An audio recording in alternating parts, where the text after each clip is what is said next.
വലിയ പ്രതീക്ഷയോടെ ബിഗ് ബഡ്ജറ്റിൽ ഇറക്കിയ ഒരു സിനിമ ബോക്സ് ഓഫീസിൽ അടപടലം പൊട്ടിപ്പോയാൽ എന്ത് ചെയ്യും? പ്രതിഫലം കിട്ടുന്നതുകൊണ്ട് താരങ്ങൾക്കെല്ലാം അടുത്ത പാട്ട് മത്സരത്തിന് കാണാമെന്ന് പറഞ്ഞ് കൈയൊഴിയാം. പക്ഷേ നിർമ്മാതാക്കളുടെ കാര്യം അങ്ങനെയല്ല. പണി പാലും വെള്ളത്തിലാണ് കിട്ടുക.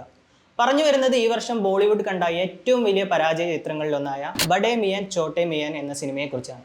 ബോളിവുഡ് നിർമ്മാതാവ് വാഷു ബഗ്നാനിയുടെയും ജാക്കി ബഗ്നാനിയുടെയും ഉടമസ്ഥതയിലുള്ള പൂജ എന്റർടൈൻമെന്റ്സ് ആണ് ചിത്രം നിർമ്മിച്ചത്.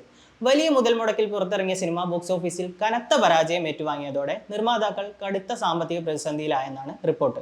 സിനിമ പരാജയമായതോടെ സംഭവിച്ച 250 കോടിയോളം വരുന്ന കടം വീട്ടാനായി വാഷു ബഗ്നാനി തന്റെ മുംബൈയിലെ ഓഫീസ് വിറ്റതായാണ് ദേശീയ മാധ്യമങ്ങൾ റിപ്പോർട്ട് ചെയ്യുന്നത്. പൂജ എന്റർടൈൻമെന്റ്സിന്റെ 7 നിലകളിലായി സ്ഥിതി ചെയ്യുന്ന ഓഫീസ് കെട്ടിടമാണ് വിറ്റത്. കനത്ത സാമ്പത്തിക നഷ്ടത്തിൽ നിന്ന് കരകയറാൻ പ്രൊഡക്ഷൻ ഹൗസ് തൊഴിലാളികളുടെ എണ്ണം വെട്ടിച്ചുരുക്കിയെന്നും ഏകദേശം 80% ജീവനക്കാരെ പിരിച്ചുവിട്ടെന്നുമാണ് റിപ്പോർട്ടിലുള്ളത്. അതിനിടെ പൂജ എന്റർടൈൻമെന്റ്സിന്റെ ഭാഗമായ ചലച്ചിത്ര പ്രവർത്തക രുചിത കാംബ്ലെയും കമ്പനിക്കെതിരെ രൂക്ഷ വിമർശനവുമായി രംഗത്തെത്തിയിട്ടുണ്ട്. ജാക്കി ബഗ്നാനിയുടെയും പിതാവ് വാഷു ബഗ്നാനിയുടെയും ഉടമസ്ഥതയുള്ള പ്രൊഡക്ഷൻ ഹൗസിൽ ആരും പ്രവർത്തിക്കരുതെന്നാണ് രുചിത ഇൻസ്റ്റഗ്രാമിൽ ഷെയർ ചെയ്ത പോസ്റ്റിലൂടെ ആവശ്യപ്പെട്ടത്. ബഡേ മിയാൻ ചോട്ടെ മിയാൻ സിനിമയുടെ ഭാഗമായി പ്രവർത്തിച്ചതിന്റെ പ്രതിഫലം വൈകുന്നതിൽ നിരാശ പ്രകടിപ്പിച്ചിട്ട പോസ്റ്റിലാണ് രുചിത കാംബ്ലെ ഇക്കാര്യങ്ങൾ പറഞ്ഞത്.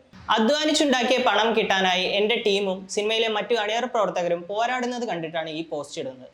ജോലി കഴിഞ്ഞ് 45 മുതൽ 60 പ്രവൃത്തി ദിവസങ്ങൾക്കുള്ളിൽ നൽകാമെന്ന് വാഗ്ദാനം ചെയ്ത പണം ചോദിച്ചതിന് ഒരാൾക്കെതിരെ തട്ടിക്കയറുന്നത് ഒരിക്കലും പ്രൊഫഷണൽ അല്ല. പക്ഷേ സിനിമയോട് അത്രയേറെ അഭിനിവേശം ഉള്ളതുകൊണ്ട് ചിലപ്പോൾ ഇത്തരം പ്രവൃത്തികളൊക്കെ സഹിക്കും. എന്നാൽ ഈ അഭിനിവേശം ചൂഷണം ചെയ്യുന്നത് അംഗീകരിക്കാൻ സാധിക്കില്ല. പണം ലഭിക്കുമെന്ന പ്രതീക്ഷ ഇനിയില്ല. എന്നാൽ ജാക്കി, വാഷു എന്നിവരുടെ വഞ്ചനാപരമായ പ്രവർത്തനങ്ങളെക്കുറിച്ച് മറ്റുള്ളവരെ അറിയിക്കാനും അവരോടൊപ്പം ഇനി പ്രവർത്തിക്കില്ലെന്ന് ഉറപ്പു നൽകാനും വേണ്ടിയാണിത്. രുചിത കാംബ്ലെ ഇൻസ്റ്റഗ്രാമിൽ പങ്കുവച്ച പോസ്റ്റ് ഇങ്ങനെയാണ്. ഇതിനു പിന്നാലെ പലരും പൂജ എന്റർടൈൻമെന്റ്സിനും ഉടമകളായ ജാക്കി ബഗ്നാനിക്കും പിതാവ് വാഷു ബഗ്നാനിക്കുമെതിരെ പോസ്റ്റിന് താഴെ രംഗത്തെത്തിയിട്ടുണ്ട്. അക്ഷയ് കുമാർ, ടൈഗർ ഷ്രോഫ്, പൃഥ്വിരാജ് തുടങ്ങിയവർ മുഖ്യ വേഷത്തിലെത്തിയ ബഡേ മിയാൻ ചോട്ടെ മിയാൻ അലി അബ്ബാസ് സഫർ ആണ് സംവിധാനം ചെയ്തത്. 350 കോടി ബജറ്റിൽ ഈ വർഷം ഈദ് റിലീസായി തിയേറ്ററുകളിൽ എത്തിയ ചിത്രത്തിന് ട്രേഡ് അനലിസ്റ്റുകളുടെ റിപ്പോർട്ടുകൾ പ്രകാരം 95 കോടി മാത്രമാണ് ആഗോള ബോക്സ് ഓഫീസിൽ കളക്ഷനായി നേടാനായത്. അണിനിരന്ന താരങ്ങളുടെ പ്രതിഫലം പോലും തിരിച്ചു പിടിക്കാനായില്ലെന്നതാണ് ഏറ്റവും വലിയ കോമഡി. നായകന്മാരായ അക്ഷയ് കുമാറിന്റെയും ടൈഗർ ഷ്രോഫിന്റെയും പ്രതിഫലം മാത്രം 120 കോടിക്ക് മുകളിലാണ്. അക്ഷയ് കുമാർ 80 കോടിയാണ് പ്രതിഫലമായി വാങ്ങിയത്. ടൈഗർ ഷ്രോഫ് 40 കോടിയും പൃഥ്വിരാജ് 5 കോടിയും പ്രതിഫലമായി വാങ്ങിയെന്ന് റിപ്പോർട്ടിലുണ്ട്. മലയാളി താരം പൃഥ്വിരാജ് വില്ലനായാണ് ചിത്രത്തിലെത്തിയത്. സിനിമ OTT റിലീസായി എത്തിയതോടെ താരത്തിനെതിരെ നിരവധി ട്രോളുകളാണ് ഇപ്പോൾ വന്നുകൊണ്ടിരിക്കുന്നത്. അതേസമയം 1986 സ്ഥാപിതമായ പൂജ എന്റർടൈൻമെന്റ്സ് എന്ന പ്രൊഡക്ഷൻ ഹൗസ് 40ഓളം ചിത്രങ്ങളാണ് നിർമ്മിച്ചിട്ടുള്ളത്. അതിൽ ശ്രദ്ധേയമായ നിരവധി വിജയ ചിത്രങ്ങളും കമ്പനി നിർമ്മിച്ചിട്ടുണ്ട്.